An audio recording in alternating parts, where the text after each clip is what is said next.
You better love me again.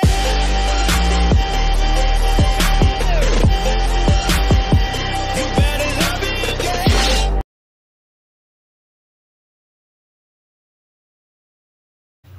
Halo teman-teman, apa kabar semuanya? Semoga Anda sekalian kabar baik ya. Amin ya rabbal alamin. Bertemu lagi dengan saya di channel Sabar GB, di mana merupakan salah satu channel penyandang disabilitas yang berisi tentang semua kegiatan disabilitas, terutama kegiatan saya sehari-hari ya. Oke teman-teman, sebelum mulai ke pembahasan berikut ini, jangan lupa yang belum subscribe, ditunggu subscribe-nya ya. Oke, terima kasih. Ya, kali ini saya akan membahas tentang puasa ya, berpuasa. Kebetulan ini bulan puasa Ramadan dan kebetulan saya juga sebagai umat muslim, sehingga saya akan sedikit banyak membahas tentang puasa ini ya. Oke, dengan santai, rileks, nyaman, dan tidak menegangkan. Pertama-tama saya ingin menanyakan kepada panjenengan, terutama yang menjalankan ibadah puasa Ramadan ya. Sesungguhnya Anda ini menjalankan puasa suka atau tidak?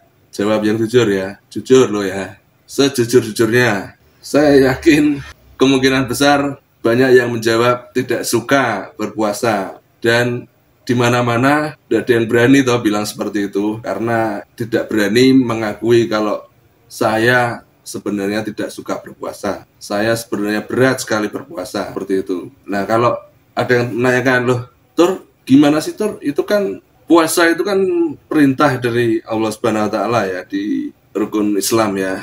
Tuhan menyuruh ya, Allah menyuruh, kok kita tidak suka itu terus gimana Tur? Ya, saya jawab, ya kita harus memiliki pemikiran yang luas, yang panjang, ya, semacam multiple intelligence, harus lengkap ya pemikiran kita. Jangan hanya memiliki mono intelligence ya, seperti itu teman-teman. Jadi pemikiran kita harus double-double, harus banyak sekali tentang hal ini. Kalau orang Jawa bilang akalnya kudu rangkap ya, gitu teman-teman ya. Jangan seperti kalau kita melihat hidung, hanya hidung saja, enggak bisa. Karena hidung ini ada keterkaitannya dengan pipi, mata, mulut. Apa ya bisa hidung sendirian gitu? Nggak mungkin bisa kan? Makanya kita harus punya pemikiran yang rangkap, multiple intelligence. Karena jika pemikiran kita panjang, luas ya, kita tidak bisa menemukan apakah ada hidung sendirian tanpa yang lain-lainnya, tanpa pipi, mata, mulut. Ya beda kalau memang nyun sewu korban suatu pembunuhan, tinggal hidungnya dimutilasi gitu kan mungkin bisa, tapi kan itu kan nggak relevan, nggak wajar ya. Kembali ke tema tadi ya, puasa tadi ya. Kenapa kita kok tidak suka?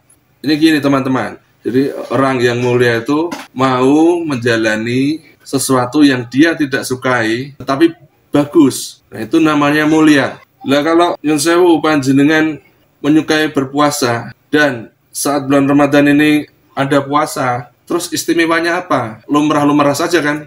Karena Anda kebetulan menyukai berpuasa dan ini bulan Ramadan Anda berpuasa biasa. Tetapi yang Anda tidak sukai berpuasa dan Anda menjalankan puasa di bulan Ramadan ini istimewa teman-teman. Dengan ikhlas ya. Karena namanya manusia ya, aslinya itu kan ya masih berbentuk jasad seperti ini, masih menyukai makan, masih menyukai minum, merokok ya, kecuali orang yang tidak merokok ya. Seperti itu teman-teman. Jadi disuruh berpuasa itu mesti rasanya berat. Loh ini jujur loh ya, kalau jujur.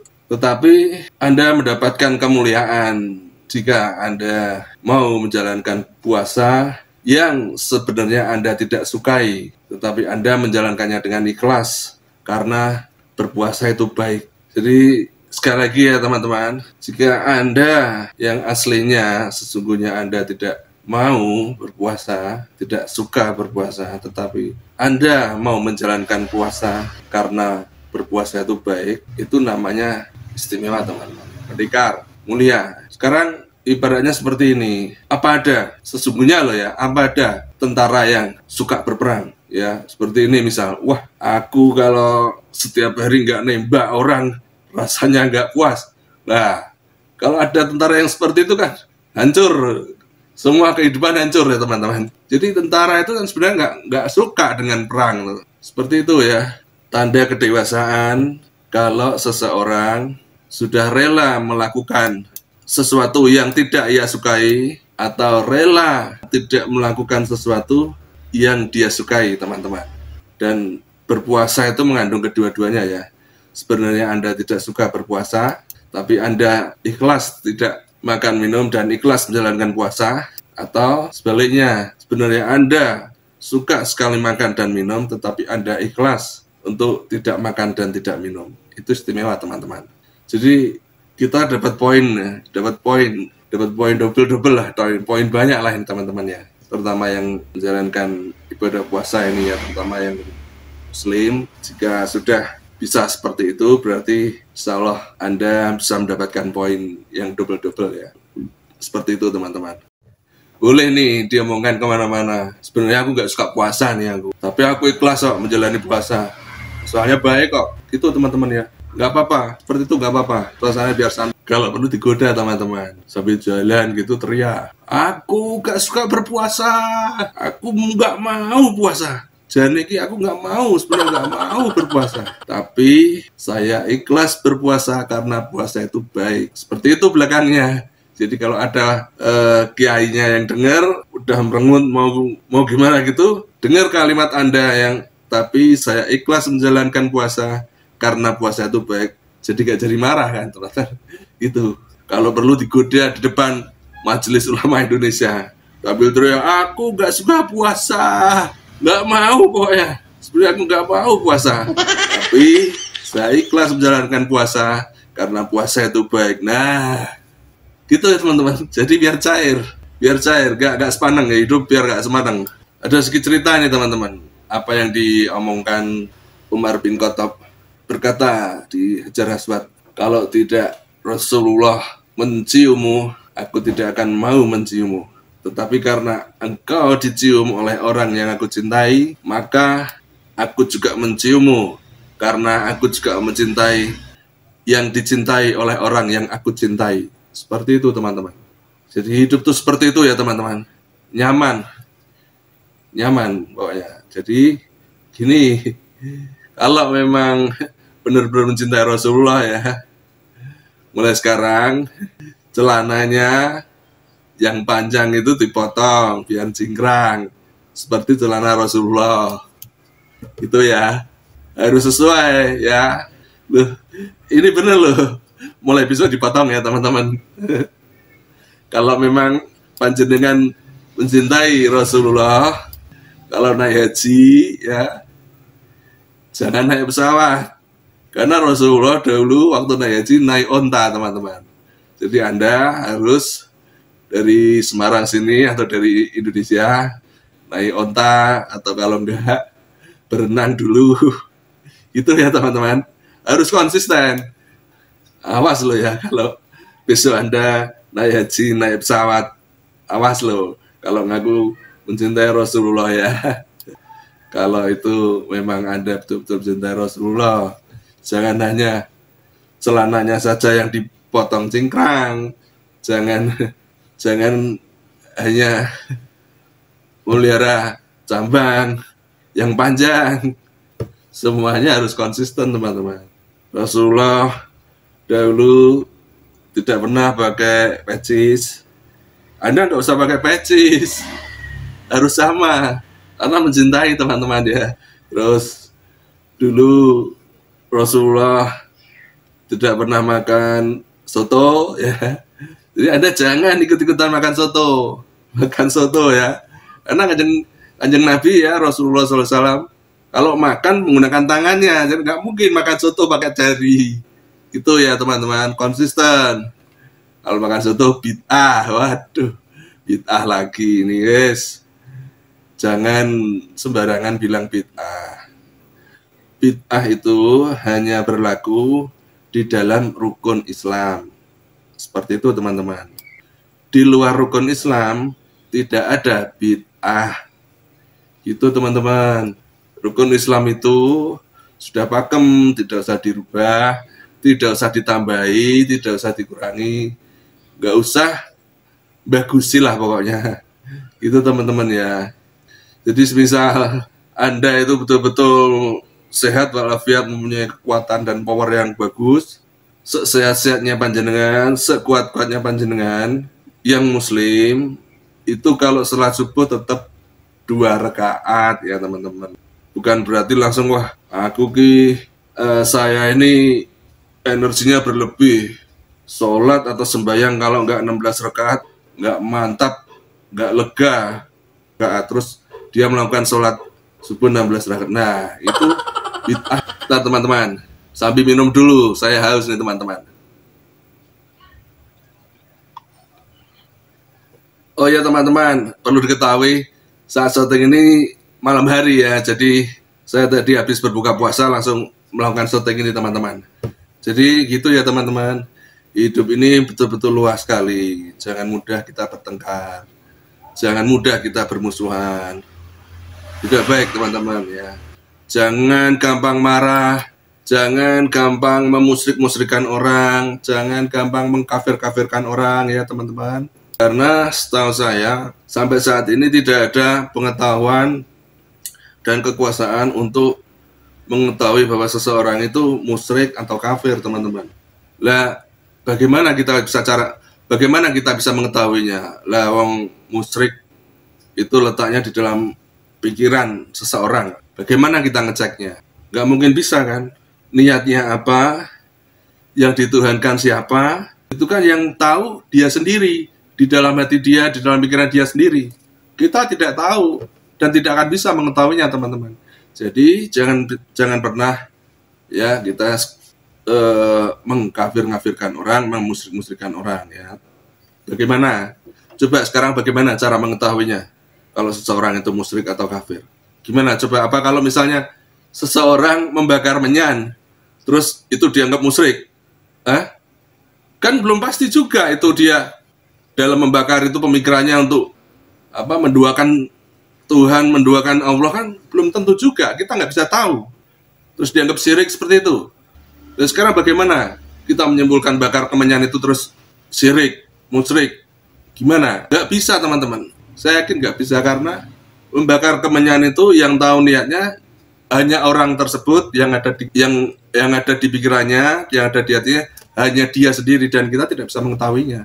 Karena hal itu sehingga kita tidak bisa bilang bahwa orang itu syirik atau musyrik teman-teman.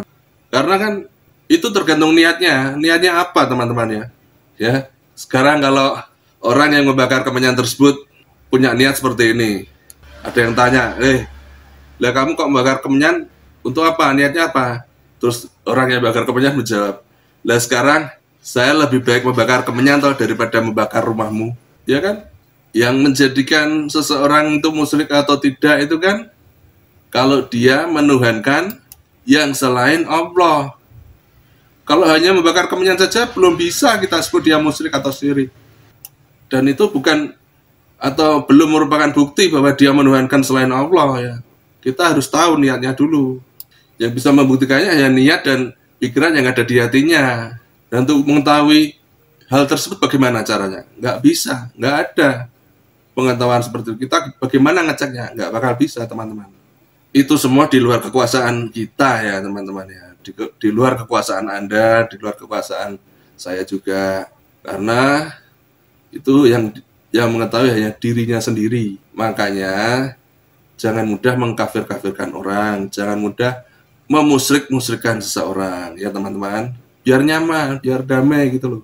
Kalau damai, suasana kan enak, cair ya. Jadi kita nggak mungkin bisa mengetahui seseorang itu kafir atau tidak, seseorang itu musyrik atau tidak, itu tidak bisa mengetahui. Jadi gitu ya teman-teman.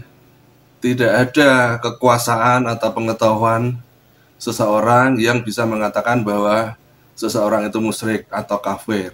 Oleh karena itu kita tidak bisa menebak orang tersebut kafir atau enggak, syirik atau enggak, itu kita enggak bisa. Bahkan sampai sekarang kita enggak mengetahuinya Abu Thalib itu udah masuk Islam atau belum, kita belum mengetahuinya teman-teman. Karena Abu Thalib belum pernah secara resmi bersyahadat untuk masuk Islam teman-teman. Akan tetapi jika Abu Thalib sudah bersyahadat di dalam hatinya kemarin-kemarin, itu gimana teman? Siapa yang tahu? Iya kan? Terus Tuhan bilang sekalian sama Abu Thalib, Lib, kamu diam saja ya. Kalau kamu tidak saya bilangkan kamu udah masuk Islam atau belum, biar orang-orang nanti mempelajarinya tentang misteri ini. Jadi ada fenomena Abu Thalib, pamannya Rasulullah, yang dibiarkan misterius, muslim atau tidak. Dan misterius itu diperlukan seseorang untuk berpikir agar seseorang memiliki kerendahan hati. Itu ya teman-teman, arahnya barangkali saja seperti itu. Jadi sekali lagi kita jangan terlalu mudah untuk menyimpulkan seseorang itu kafir atau musyrik ya teman-teman ya. Seperti tadi yang saya bilang, kalau cuma membakar kemenyan saja apa itu sudah merupakan bukti kalau seseorang itu syirik. Kan nggak bisa kita menyatakan hal tersebut karena kita tidak mengetahui niat orang tersebut membakar kemenyan untuk apa. Itu ya teman-teman.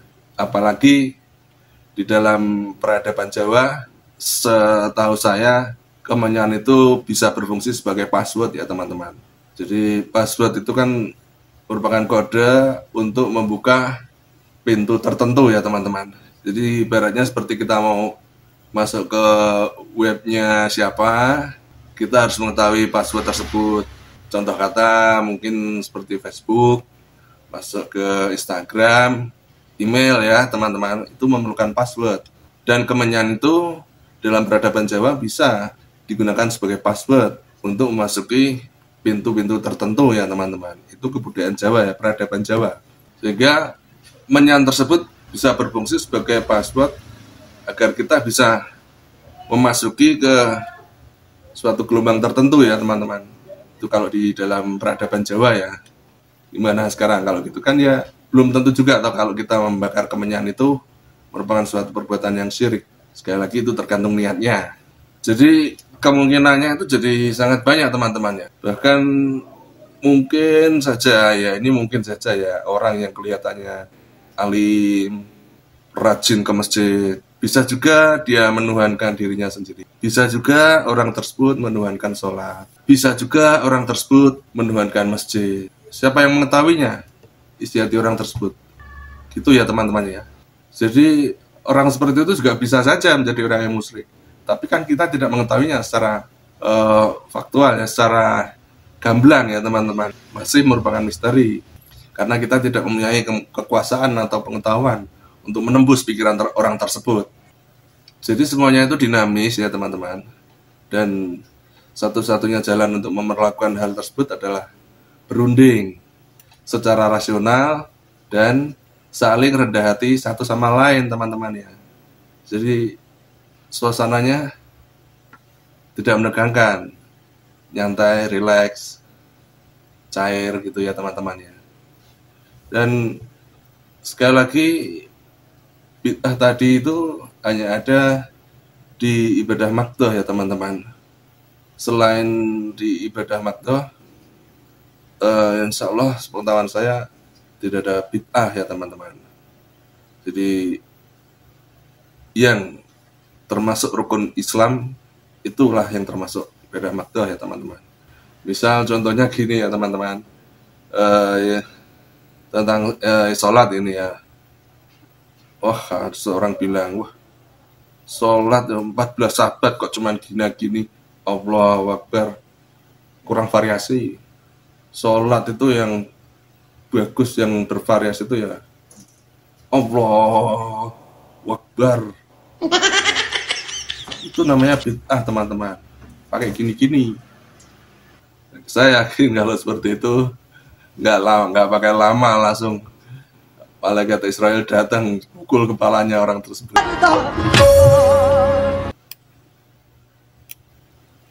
Jadi seperti misal sepak bola ya teman. Rasulullah SAW tidak pernah bermain sepak bola. Nah kita main sepak bola tidak apa-apa teman-teman, tidak masalah. Rasulullah olahraganya memanah.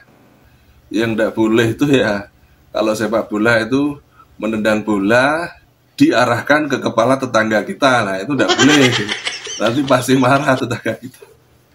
Gitu teman-teman ya. Dangdutan juga nggak masalah teman-teman.